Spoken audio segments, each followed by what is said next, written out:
Brazilians protest after Black human rights activist is killed. Marielle Franco was a 38-year-old lawmaker from Brazil, the largest country in South America. Franco was one of the few Black women lawmakers in Brazil. Marielle was a Black human rights activist who fought for equal rights and fair treatment for Black people. Marielle believed that killings and police violence were hurting poor cities.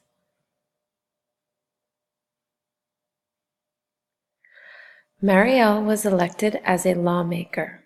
She was the only Black woman. She talked about racial problems and stood up to police who broke the law. She spoke up when police killed Black people.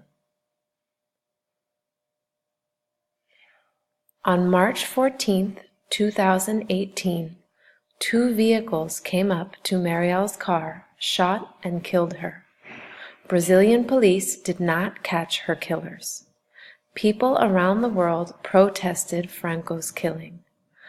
People gathered in the United States and Europe to honor her.